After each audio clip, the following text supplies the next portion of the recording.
guys, welcome back to my channel. If you guys are new here, my name is Selene László. I am 28 years old and I make a lot of random content on YouTube. I don't really have any kind of niche. Young adult lifestyle, I guess, is the closest.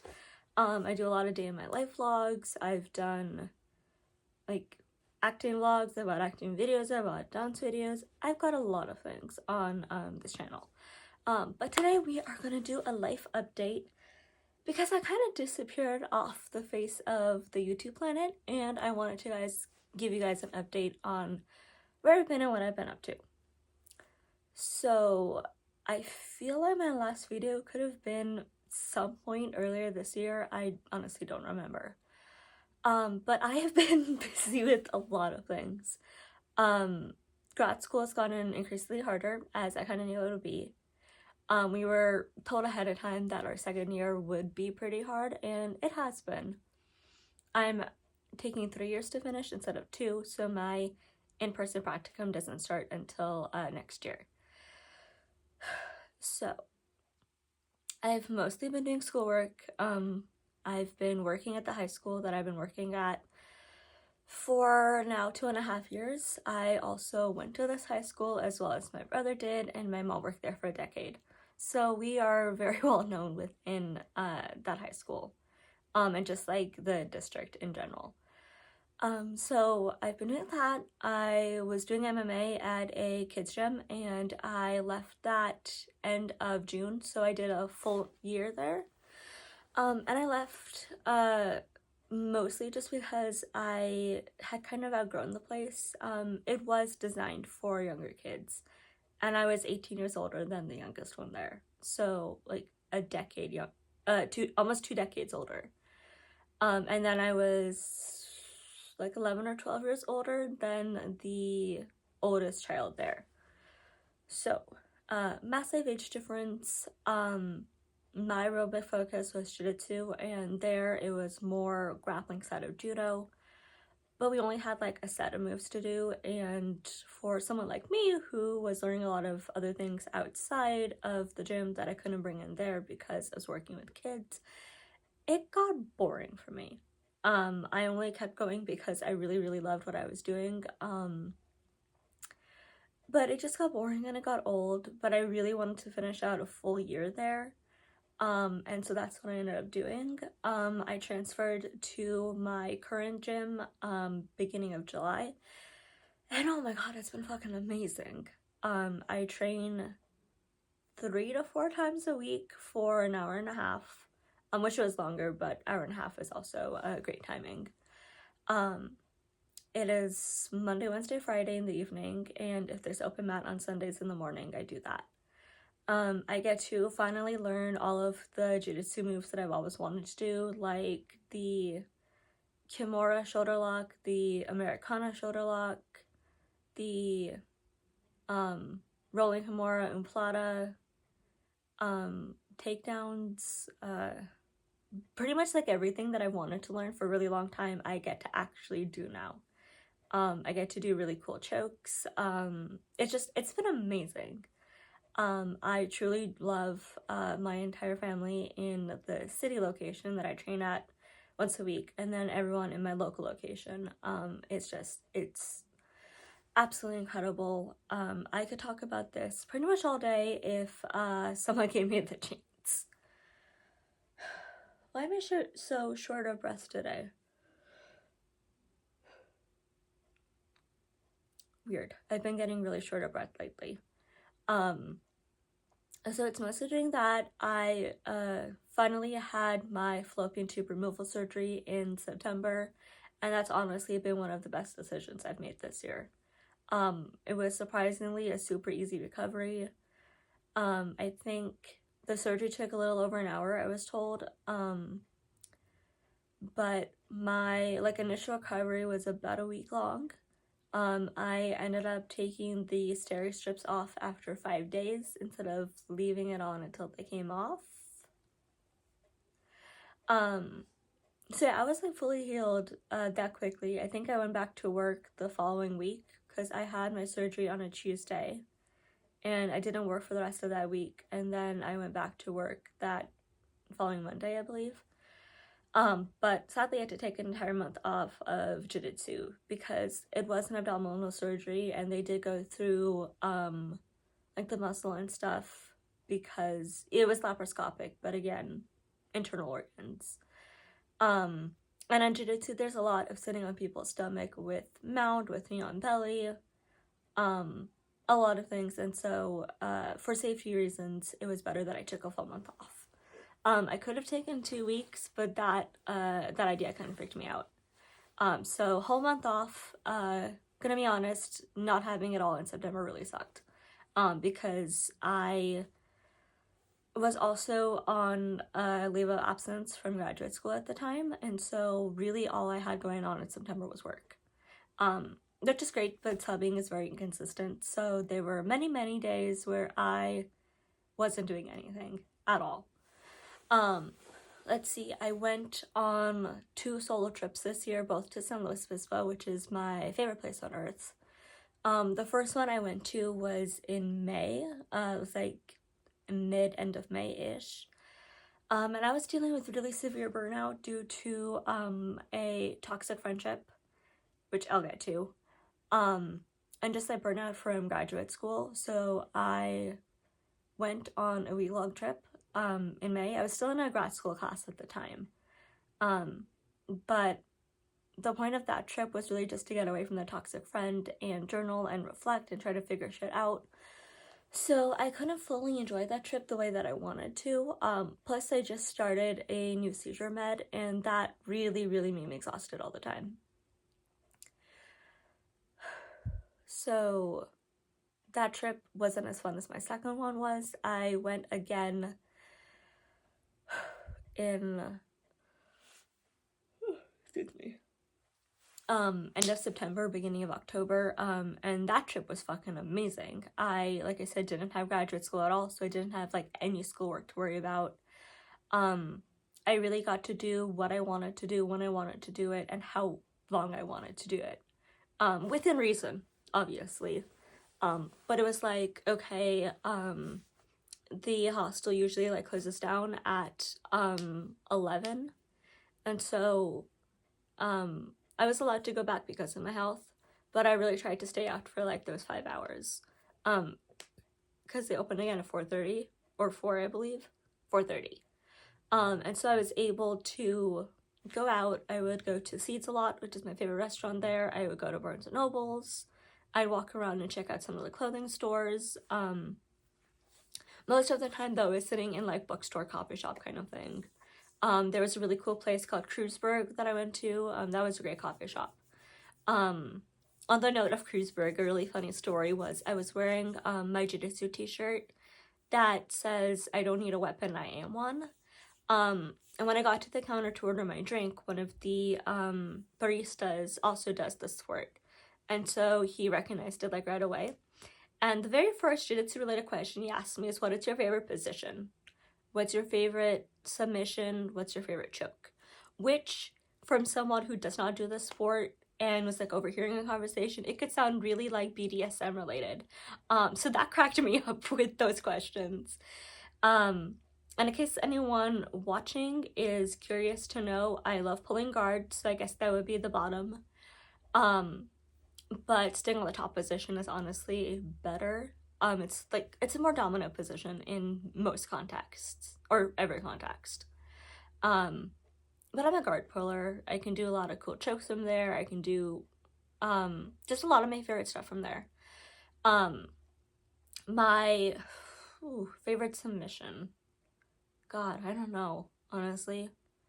I kind of look for like any opportunity that I can get some sort of shoulder lock or an arm bar. Yeah, I think those are kind of like my submissions at the moment. Well, those ones in particular. My favorite choke is the triangle choke where I'm on my back. There's like an arm triangle choke. There's one where you're like partially sitting on the person. But like the variation I know is when they're in my close guard and I'm lying on my back. That one's really fun to do. Rear naked choke, if I can get that on anyone. That's a really great one. I'm trying to think. I think those are my favorite chokes. My favorite takedown is the tripod takedown, or tripod sweep, I should say. Not a takedown. There's two variations of that I learned. One I kind of figured out myself, but then one that I was taught in class. And the only takedown I really know is the single leg takedown, and I'm not really a takedown kind of person. I'm more pull guard and try to sweep from there. Because then if I sweep them, I can get into a place where I can pass their guard and get into mount. And that's the position I like to be in, if I'm not pulling guard. So anyway, we had a really great talk about jiu-jitsu, basically like a lot of the stuff that I just said. What else? I met quite a few diabetics on my trip, which is really cool. Both trips I've gone on to slow, I've actually met another diabetic. So that's always been fun, getting to meet other people from the diabetes community. Actually, I take that back. On my second trip, I met two of them. The first trip, I only met one. But it's also like always really cool when I am like in the wild and I spot someone wearing a, my apologies, I just had an alarm go off and it cut off my video. But it's always really fun when I get to see someone with an insulin pump or a CGM, because that's a really great conversation starter, and it's one that I like to do a lot. Is be like, oh hey, I see the G7 over there. Diabetic, because some people wear it for other reasons. But pretty much everyone I've met so far is also diabetic. So I was like having conversations with them about it. I've met some really great people on my trip. I met two guys that I definitely know were flirting and had crushes on me, which is hilarious because A, lesbian, and B, I've never really had any guy have a crush on me. I think the only one was the boyfriend I had in high school way before I came out. But like as an adult in college, no boys ever liked me, which is fine because girls are better. But it was just really interesting having men flirt with me. Given I say they're men because they're my age. They were one was a little year younger than I am, and then one was a couple years older. But they were all really, really sweet guys. Let's see, what else did I do on those trips? I went to Paragon, which is a jiu-jitsu gym that I really hope to train at if I ever move to the Slow area, which is a plan at some point in the future. My very first actual jiu-jitsu class was actually at Paragon back in May, and that was before I transferred over to Pacific Martial Arts. So I did that. That was a lot of fun. I tried to go to Morabay the first time, but I took a later bus and pretty much everything I wanted was closed, or wanted to go to was closed. So I did not really get to enjoy that one. The second time I was gonna go, but I wasn't feeling good, so I really didn't have an opportunity to go. But then a couple weeks later, my mom was in India and my brother was still in LA. And so my dad and I went over to the Morabay area for a weekend. And so I got to go to one of the restaurants I wanted to visit, and we got to go to the beach. So I kind of got to go check those off on my list. I went to Mass at the Mission in Slow, and that was really cool. I've kind of made it a bucket list thing to go to Mass at every single Mission in California. So I have like 20 more to do, I think. I think there are 21 in total. So that's going to be a long trip, but I plan to do that. I'm thinking that once I'm driving over Lent in next year, every weekend I drive over to where one of the missions is. It's for like a day there and go to Mass, that kind of thing. Even though I am not Catholic, I just think it would be a really cool thing as like an icebreaker, or share a fun fact about yourself. Oh yeah, I'm Selene and I've been to Mass at every single mission in California. How many people are gonna say that? Probably not a lot. I'm not anxious, by the way. I just am really short of breath right now, and I have no fucking idea why. Give it a sec. I'm not tired either, so I don't know what the hell's going on. let's see. I don't know what else to say about those trips that I went on, other than the fact they were really amazing and really healing for me. Like I said, I had taken 2 months off of grad school just because I was in severe burnout to where I couldn't write anything, I could barely do any of my classes. And to be fair, the burnout started back in March, because with the whole toxic friendship thing, it was great when we first met, and then around like end of August, it just started to go downhill, and then it would go up a little bit, and then it would go downhill again, to where everything like crashed and burned in December of last year, and then things started to look up in January, February, really got bad in March. And that's really when I started to feel the burnout, but I didn't want to acknowledge it at the time. But that's when things really started for me, and I did also have March off, because March and September is when my classmates started practicum, and because I don't have it this year, I got 2 extra months off. But October was part of my leave of absence, so my October class I pushed to October of next year. And then things got better with this friend, and then they got worse, and then they got really fucking worse, and then everything was like the 1985 Challenger exploded. And things got really bad for me. And things are still not the greatest in terms of that. Like, I'm still trying to work through the abuse and the trauma that this person gave me, and just try to move past it, which is honestly been like really hard for me. But I really think I should have taken my leave of absence off way sooner than I did. But I mean, I did, and my burnout's getting better. It's still very present, but it's getting better. I've also gone off a seizure med, which honestly has been incredibly helpful. I've lowered one to where I'm on half of what I was before, and then one I've removed entirely. And I think removing the one entirely has honestly made the biggest difference for me, in the sense that I'm not totally exhausted all the time. I have more mental focus. I still have like attention issues, but that's just an ADHD thing. But honestly, I just feel a lot better, and so far I haven't had many seizures from it. Any of the ones that I've had have all been functional neurological disorder related. And that's a whole nother thing to talk about.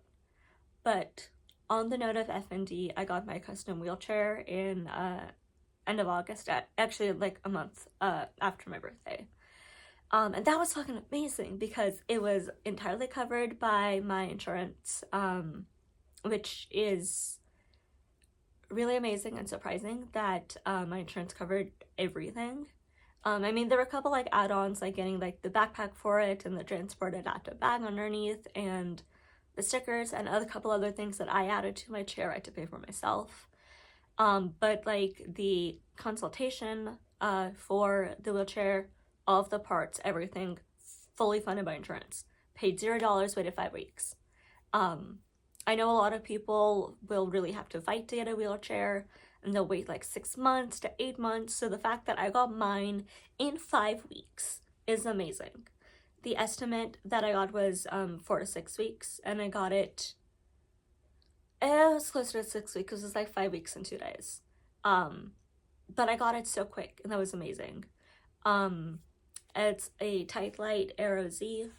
I don't know if I'll be able to put up an image of it, but if I'm able to, I will. I named her Yelena because she is like the military green color, and obviously I would choose that color because A, favorite color, B, assassin, Marvel, etc. And like I knew when I was getting my custom wheelchair, like when I was really working and considering it, I knew that I would be getting green as a color.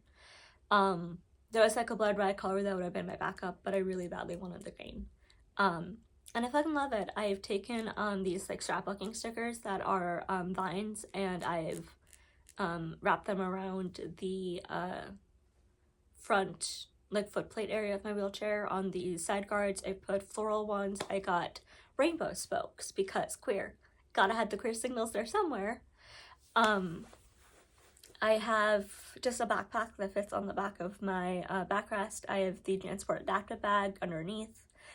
both of those are black to kind of like match my whole theme where I like things within like a certain color scheme. If I found those bags in the same or similar green color to my wheelchair, I probably would have wanted those in green. But yeah, using the wheelchair's been amazing. I pretty much use it every time I go out of the house. So if I'm going to Starbucks to study or I'm going to work, especially going to work, I always use it at work. There are a couple times where I haven't just because I was like subbing for one period and my pain was okay that day. But the majority of all of my days are full days, and every time I go, I'm in my wheelchair. And surprisingly, I've had an amazing reaction as far as accessibility. My boss at work has been amazing in sending my rosters and my keys to the classroom. That way I don't have to walk to the office and then get back to the car to unload my wheelchair, because it's absolutely not possible for me to go from the office to my classroom in my wheelchair because Mountain Town, it's a very hilly campus. So there are definitely parts that traveling in it is not accessible to me. But once I'm like, generally speaking, in a classroom, then it's accessible. I might have to move like the chairs and the table around a little bit, but it's accessible and I like that. And all the kids have been incredible. They've asked me really genuine questions about why I use it. I've never experienced hate or anything bad from them at all. So that, like I said, has been amazing. Gotten kind of a little bit of ableism from my mom, but whatever. Can't all be sunshine and rainbows. What else do I have to update you guys on?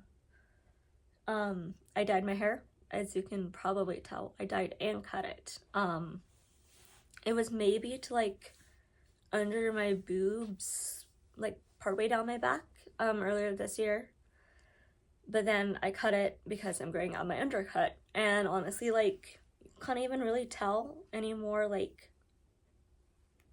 this is undercut right here. Wait, let's see if I can actually get undercut. That is not it. So like most, like, okay, wait, shorter pieces. This right here is undercut. Is this? No, this is not. So like these shorter parts here, maybe not that long part, but this right here was the undercut that I've been growing out. So there is like a length difference with my hair and undercut. So long hair, undercut. So there's like a couple inch difference, but I can like put it in braids, I can put it in ponytails again, and like no one would know unless I like said something. But do not get an undercut. Trust me, the growing out process sucks. Cause like my hair was down to my waist last year, and I fucking missed that long ass hair. I loved the split dye that I did, miss my long hair. And so I dyed it because my hair was really badly damaged from bleaching it for 3 years. And so now my plan is to grow it healthy and make it as long as it used to be.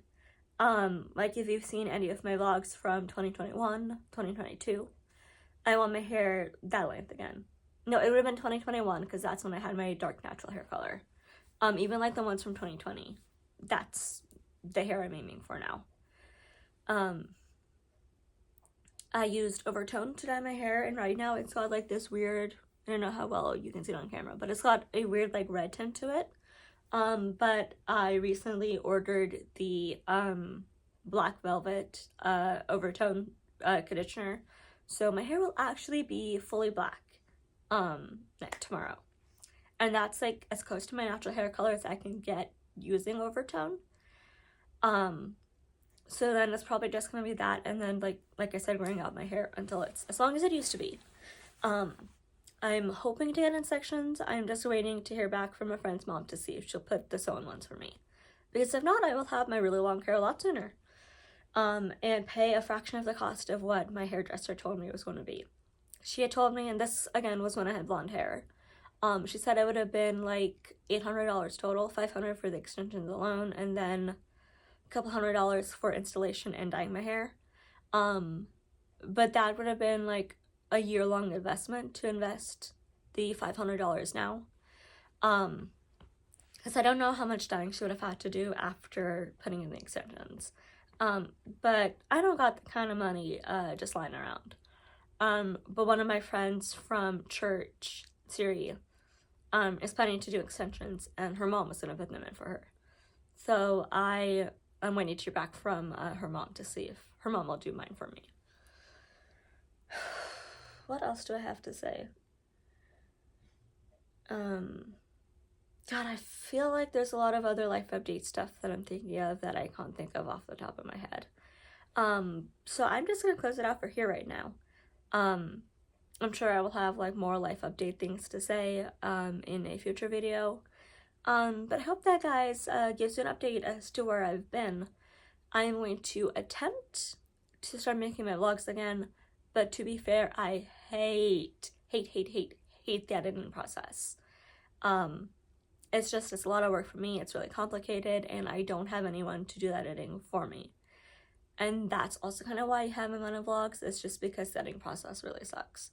But I can try to like make like a couple days in my life, or like half of the week. But to be completely fair, my life is, like I said, incredibly boring. It's jiu-jitsu, work, and school. That's basically my entire life. I don't really have much of a like IRL social life here. So pretty much like all the clips would be me doing things. There wouldn't be much other excitement. And that makes my videos, like I said, kind of boring. So we'll have to see about vlogs at least until next year, because next year I move to the city, finally. And that's when I'll have more social interaction with people other than my parents. And so hopefully then I'll be able to make more YouTube videos. Oh, I do have something really cool to say that I think is like a really important life update that I don't know why I almost forgot. I'm engaged.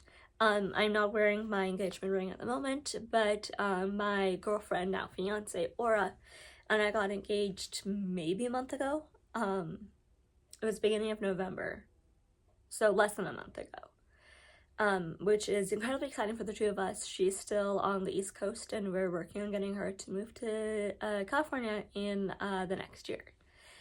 So I'm absolutely sure she and I are going to be making YouTube videos once she actually like moves in with me. But yeah, there we go. Now, sorry, Mom might just called me. But now I've done like my actual full life update. I hope you guys enjoyed it. If you did, give me a big one of these and leave one of those if you have further life update questions. And I'll see you guys in the next video. Bye!